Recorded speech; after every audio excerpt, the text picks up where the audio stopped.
Okay, hello my geometry students. It's Dr. J back with you yet again. Thought you might enjoy my shirt I'm wearing today. The product of having daughters. Every time I wear this, I just think of that song. Wouldn't you say my collection's complete? Wouldn't you think I'm a girl, a boy, who has everything? I've got who's its and what's it aplenty. I've got gidgets and gadgets aplenty. I've got who's its and what's its galore. You want thingamabobs? I've got 20. But who cares? No big deal. I want more. All right, that's it. I had to go off on that one for just a moment. I know. Stop your eye rolling. I am who I am. Okay, so we are continuing with our march through covering circles, okay? We just finished inscribed angles, triangles, and quadrilaterals in circles. The next learning target, we're combining two things. We're combining circumference and area of circles, as well as arcs, into one learning target. I don't think you'll find it too challenging. It's pretty much review as far as these are formulas you should already know, and the manipulation of these formulas is not tricky. So I want to go and get started. I've also turned off the one bank of lights in here just because when those lights are on, it promotes more of a glare on the screen, and so I'll look a little dark. I don't care. As long as you can see what's written up here, that's all that matters. Okay? Oh, so let me tell you, we are on page 594. Okay, the core concept, the circumference of a circle, is identified by two different ways of writing the formula. 2 pi r, 2 times pi times the radius, or pi d, pi times diameter, right? 2 pi r or pi d, that is your formula for circumference of a circle. And unless otherwise stated, we'll be using 3.14 for pi. Okay? So let me scroll down. Find each indicated measure. I'll put it here before we work out that, well, you're looking at it anyway. So here we go. The circumference of a circle with a radius of 9 centimeters. I'm going to need my calculator for a couple of these, so give me just a second. The first one, the circumference of a circle with a radius of 9 centimeters. So our formula is 2 pi r, 2 times 3.14 times 9. That is 56.52. Please write in your descriptor, centimeters, okay?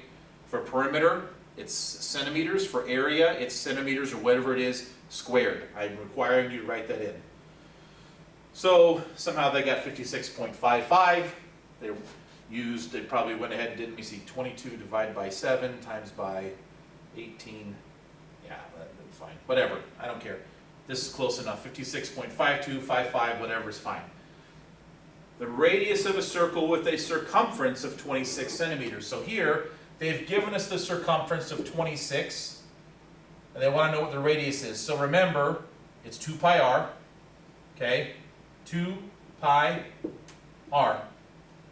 We're now solving for radius, so we're going to divide by 2 pi to get the radius by itself. This becomes 13 divided by pi equals, the radius is 4.14 meters. Very easy, okay? Nothing about that is tricky.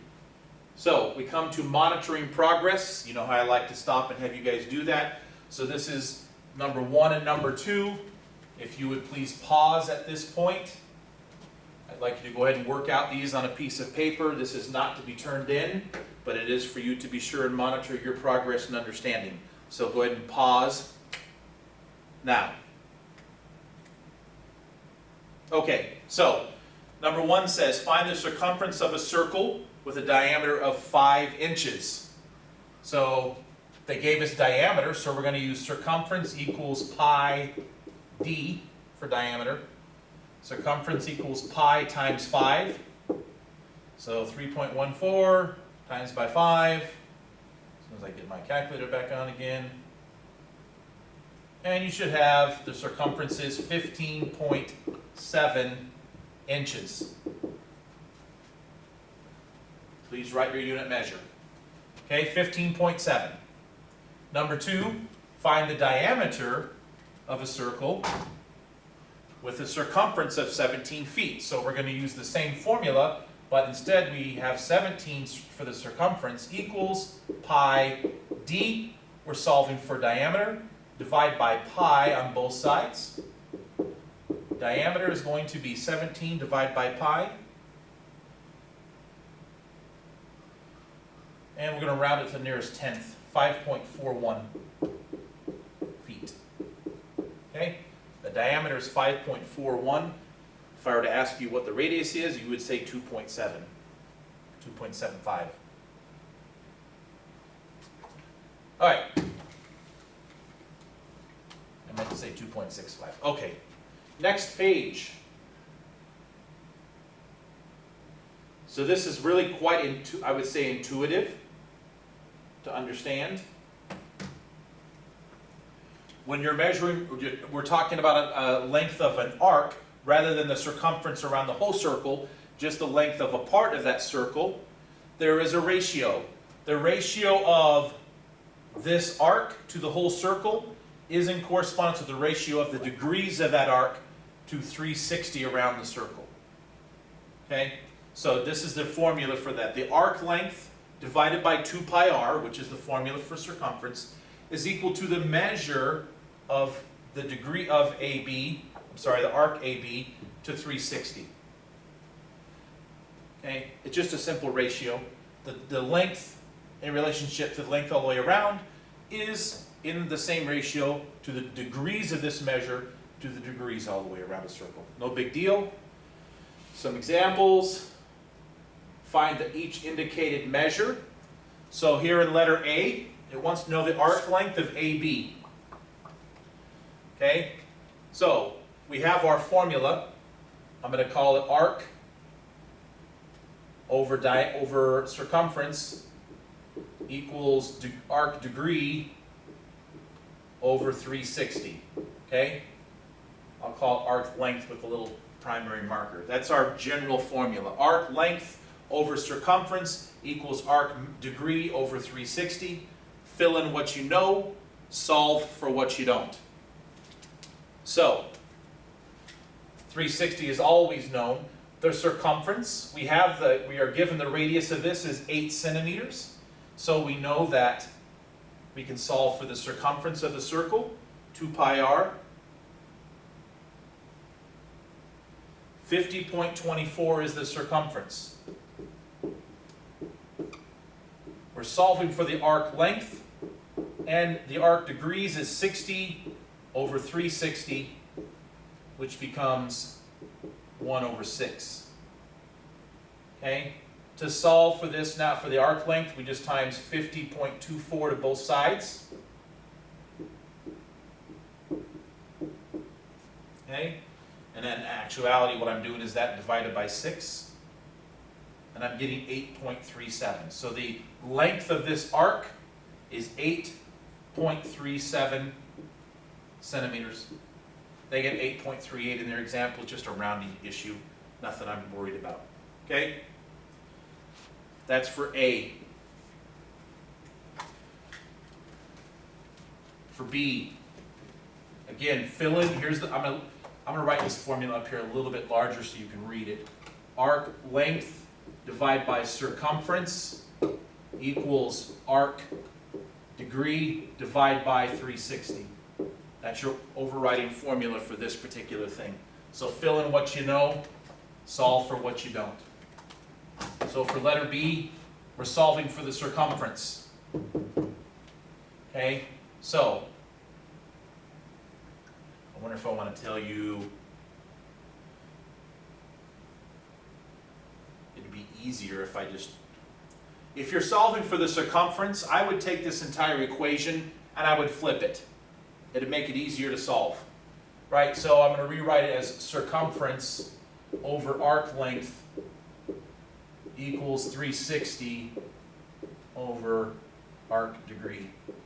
It's similar to the law of sines and cosines when you flip things to resolve it, so I'm going to do it that way. So using that flipped formula, we're solving for the circumference. So I have circumference over the arc length of 4.19 equals 360 over the arc degrees of 40. This reduces to 9 over 1.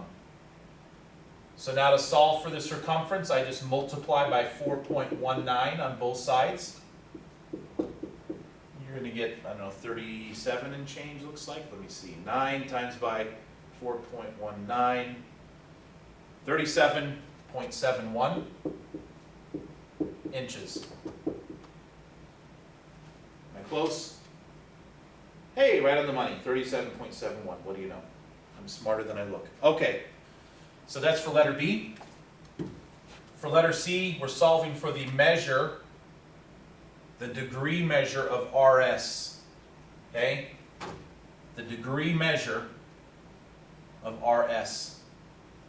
So I'm going to go back to our original equation. We're solving for the arc degree. So again, plugging in what we know. We know the arc length is 44 meters. We are told the radius is 15.28, so we can solve for the circumference. 15.28 times 2 times 3.14 gives me 95.96. That equals the arc degree we're solving for divided by 360. Okay, so clearly I times by 360 on both sides and just do the calculator math. Okay, 360 times by 44, divide by 95.96, and I get roughly 165 degrees. And I already know that's what it says down here. Okay? So those are your examples. The takeaway from this is know your two ways you can write the formula and then plug in what you know, solve for what you don't. Okay? Real straightforward. I'm sure that this is where I'm going to have you pause it. Yes, indeed. Monitoring progress for numbers 3, 4, and 5. Okay, go ahead and pause here and work these out. We'll come back and do them together. Pause. Okay, so looking at number 3, we want to know the arc length. Okay, the arc length, which is this equation right here. We're solving for the arc length. I'll just call it A prime. Too close over there. Don't have a lot of space to write on here. A prime over the circumference. So they gave us 9 yards. And they clearly did not draw a line to one of these lines. What that indicates to you is that is the diameter. That is not the radius. Don't get tricked. If they want it to be the radius, they draw lines just straight to one of these lines. When they just draw a blank like this, they're talking about that radius. So we take that radius times pi. 9 times 3.14. Let's try that again. 9 times 3.14. Why is that not coming out right? Because I'm hitting divide like a moron. There we go. Thank you. The radius is 28.26 yards. The arc degree measure, 75 over 360. Okay?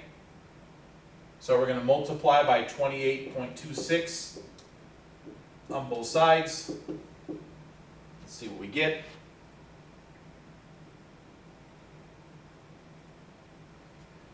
Looks like I'm getting an arc length of 5.89 yards.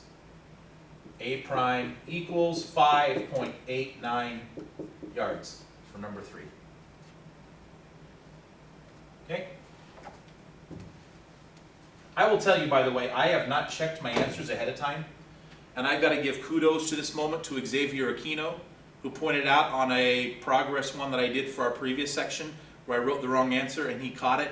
Xavier, proud of you. So, trust me as little as you can. If you aren't getting the right answer, double check your work and my work. It's possible you're right. I do make mistakes once in a while. So, but not that often. All right. So for number 4, we're solving for the circumference. So we're going to use the flipped version of the formula. Circumference over arc length equals 360 over arc degrees. Okay? So we're solving for circumference. The arc length is 61.26 meters equals 360. And the arc length is the arc degree measure is 270. That reduces down to 4/3. Okay, so we're going to multiply by 61.26 on both sides.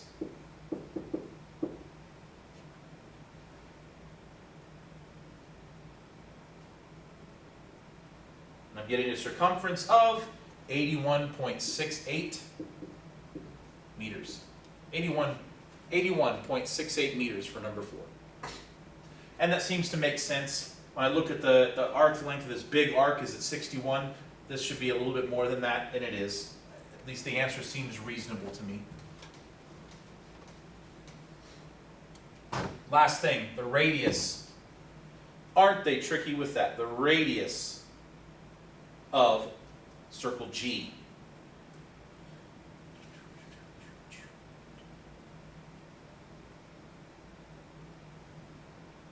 All right, so we're going to use the same thing, the inverted, and solve for the circumference first, and then we'll take the circumference and deduce the radius from there. So we have to do 2 steps here. Aren't they nice? All right, so circumference over arc length of 10.5 feet equals 360 over arc degree measure of 150. Okay, so we're going to multiply by 10.5 on both sides. See what we get. Times by 360 divided by 150. Looks like I'm getting a circumference of 25.2, which should be a little more than double what this is because this isn't quite 1/2 of the circle. So again, that seems to be a reasonable number. So that's the circumference, but they wanted the radius. Remember, our formula is circumference equals 2 pi r. We're solving for r. So I have 25.2 equals 2 times pi times r. I'm going to divide by 2 pi on both sides to get my radius.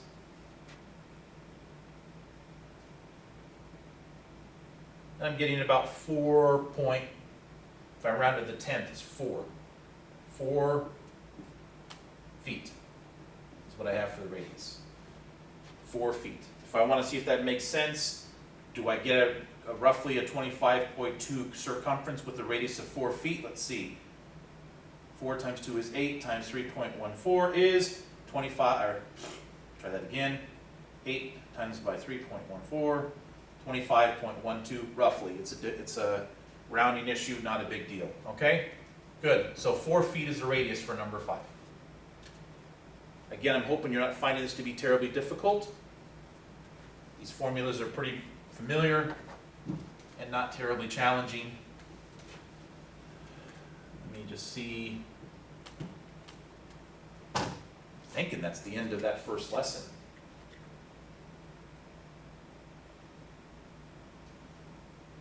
Also, they do have a real life problem. Those are always nice.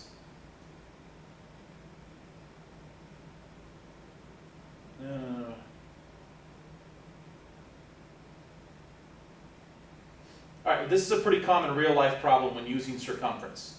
All right, so this says the dimensions of a car tire are shown. To the nearest foot, how far does the tire travel when it makes 15 revolutions? All right, so it gives you these dimensions. How far does it travel when it makes 15 revolutions? Understand this. 1 revolution of a tire is the same as the circumference of that circle, right? One complete revolution around a tire is the circumference. So when they ask you how many, does it make 15 revolutions? That's 15 times the circumference. So they've given us these measures here. From the rim to the tire is 5.5 inches. From rim to rim is 15, and then from rim to tire, because it's not a flat tire, is also 5.5. A nice fully inflated, equally distributed tire. Not like mine on my car, but we won't get into that. So the first thing we need to do is, what is the diameter of this circle? Well, it's just adding up all three sections. 5.5 and 5.5 is 11. 15 is 26. So the diameter is 26. We know that pi times diameter is the circumference. So if I take 26 as my diameter times by pi, I get 81.64 for my circumference. 81.64 inches. How far does it go when it makes 15 revolutions? Very simple. You just times that by 15. And you get 1,224 inches. 24.6 to be exact. Let's see if they agree with me. If not, I'll write to the editors. 1,225.2, again, just a rounding issue that I'm not concerned about. Okay? One last thing, we don't really like to talk about cars traveling in terms of inches. If they want to know how many feet that is, you hopefully should know by now. To convert inches to feet, you divide it by 12. So that's about 102 feet.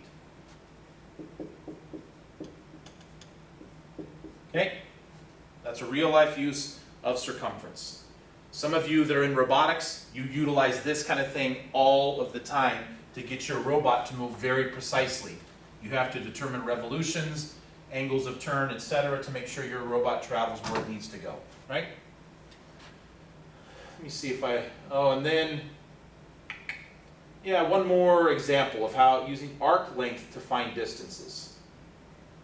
I like this one. So you've got this track, okay? And it's kind of an asymmetrical track in terms of where the circles start and end. This is probably unusual. Usually these would be two perfectly equivalent semicircles, but they're not. Well, let me take that back. I see why. They're measuring, they want to know the distance. The curves at the end of the track shown are 180-degree arcs. So this forms a perfect semicircle, where the arc starts and ends is 180. Okay, the radius of the arc for a runner on the red path shown is 36.8. The red path is the inside path. About how far does this runner travel to go around once around the track? Okay, and again, the radius for the blue runner is the one on the outside. They're asking us about the one for the runner on the red path. About how far? So notice here, we've got this distance, half that circle, plus this distance, the other half of that circle. So if we get the circumference of that whole circle, that's part of the distance. Sandwiched in between those two semicircles is a rectangle. So they run this straight line here and this straight line here. And they tell us that straight line is 84.39 meters. So this runner runs 84.39 meters plus another 84.39 meters, because that's the two straight runs, plus the circumference of the circle that has the radius of 36.8. Let's calculate that really quick. 2 pi r for your circumference, 2 times 36.8 times 3.14 is 231.1. We'll round it to the 10th since that's what they have these in, 231.10. So then we add those all up, 84.39 plus 84.39 plus 231.1 equals 399.88 meters.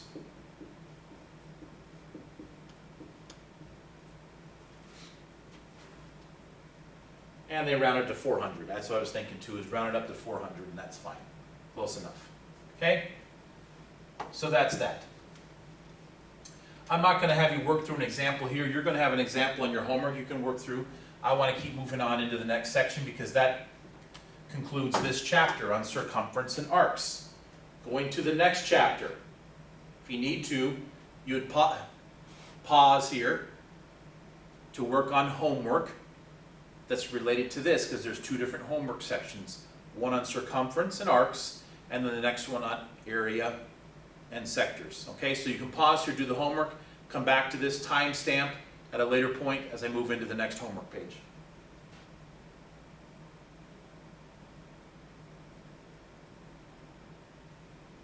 All right, 11.2, areas of circles and sectors. Again, this is as straightforward as what we just covered.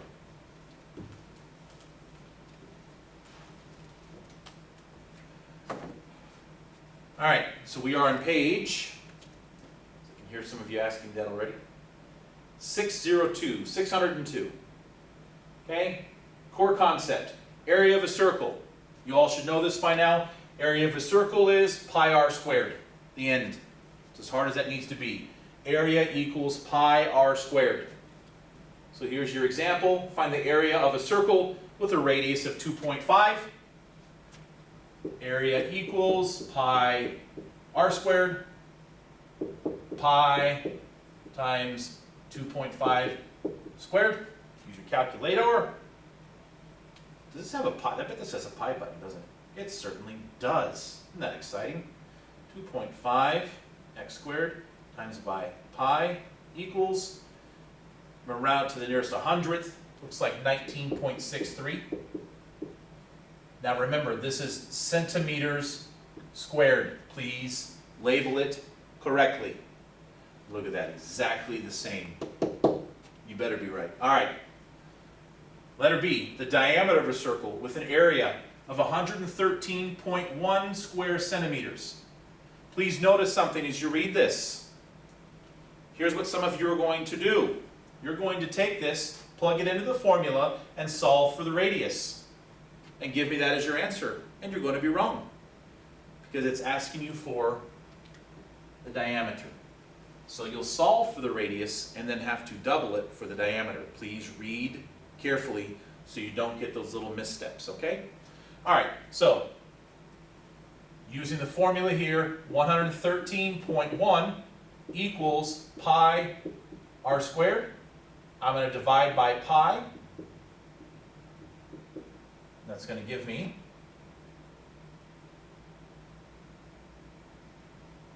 36 on the nose. Isn't that nice? Look at that number. Equals r squared. So now I'm just going to square root both sides. The radius equals 6 centimeters. Then, of course, the diameter is double that. It equals 12. Let's check their answer to see if I can argue with the book. Okay, exactly right. 6 centimeters for the radius, so the diameter is about 12 centimeters. As you can see, we've progressed down to monitoring progress, where I'd like you to practice. I'm going to rewrite the formula over here. Area equals pi r squared. Go ahead, please, at this time, and do number 1 and number 2. Pause. All right, coming back. Number 1 says, find the area of a circle with a radius of 4.5 meters. So here's our formula. Area equals pi r squared. Area equals pi times 4.5 squared equals,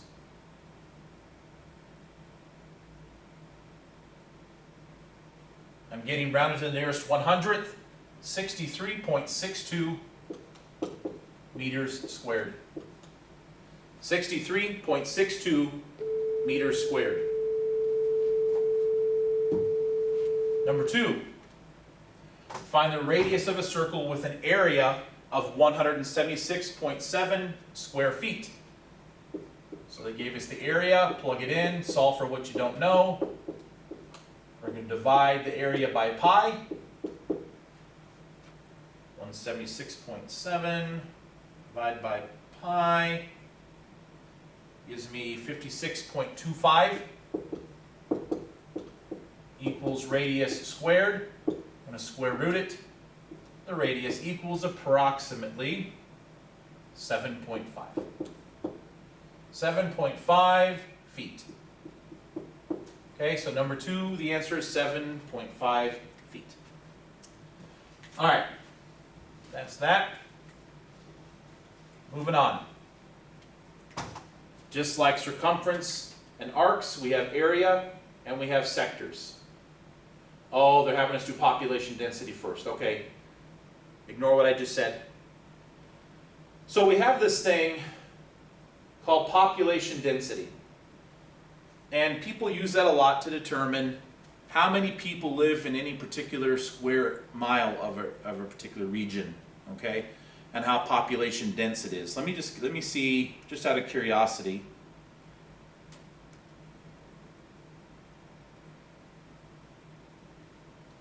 What is the population density of Orlando, Florida? Oh, helps if I actually... What is the population density of Orlando, Florida?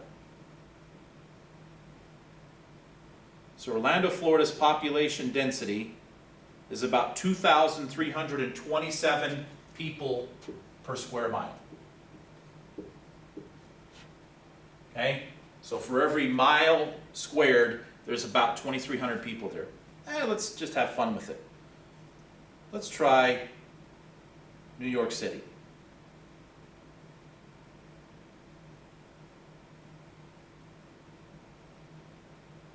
Well, let me see, this is New York City, okay? Search.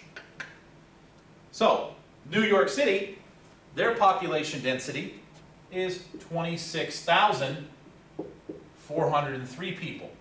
So, more than 10 times per square mile what we have. Of course, they build high-rises, so they don't count cubic density, it's square density. So that's about that. Now, just for fun,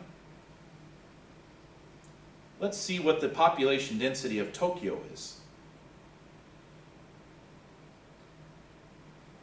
And they give it to me in square kilometers, you turkeys. In square miles.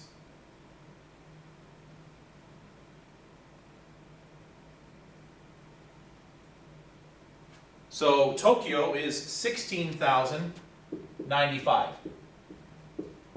A little less than New York. And I'm just going to do one more. I want to see Shanghai, China, just for fun.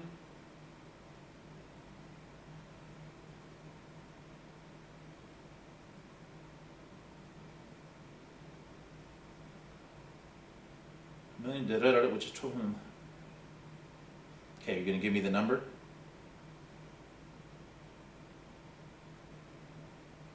In square miles, like I asked? Anyway. You know what? Forget that. I did find something more interesting. What city has the highest population density in the world? 75,000 people per square mile. These are the most densely populated cities in the world. London, that's interesting, I would never have guessed that. Tel Aviv, Israel. Sapporo, Japan. Buenos Aires, Argentina. Moscow, Barcelona. And then Tokyo. So, all right, that was just a little aside for interest's sake. How do we calculate population density? Well, here's the formula for that. Population density is the number of people that live in a particular area divided by that area. Very simple. Okay, so we use the circle area to determine, roughly to determine what it is. So here's our example. About 430,000 people live in a 5-mile radius of a city's town hall. Find the population density in people per square mile. Okay, so we have population density equals the number of people divided by the area. Well, it's a 5-mile radius, so we can calculate the area. 2 pi r. 5 times by 2 times by pi. 31.42 square miles. Okay, so let's do that math. 430,000 divide by 31.42 gives me 13,685.55 people. We might just round that to 13,686. Let's see if they agree with me. They better. They didn't. What in the world? Oh, I'm such a bonehead. All right, let's try this again using area instead of the formula for circumference. Some of you probably caught my mistake and were waiting for me to catch it myself. Let's try that one more time. Let's calculate area this time, pi r squared. Oy, sometimes I amaze myself. All right, 5 squared times by pi is 78.54. That'll make much more sense and actually matches what they wrote right there if I had just been paying attention, which I wasn't. What else is new? Let's try it again, and I get 5,475 people. See if I can write 75. There we go. And that hopefully agrees now with them, which it does. All right, wonderful. That's population density. That's about all we need to spend on that. It's pretty straightforward, okay? I want to jump on, let's just do one of these. Let's just do number 3. Go ahead and pause here. Working on number 3. All right, so we're back. So 58,000 people live in a region with a 2 mile radius. So the number of people divided by the area. Again, let's do this right this time, pi r squared. So that's 4 times by pi equals 12.57. So 58,000 divided by 12.57. I get 4,614 people. Okay, that's the answer for number 3. 4,614, assuming I did it right, which I may not have, but I think I did. Okay, you all can tell me later if I didn't. Last thing is now talking about sectors. Sectors are very similar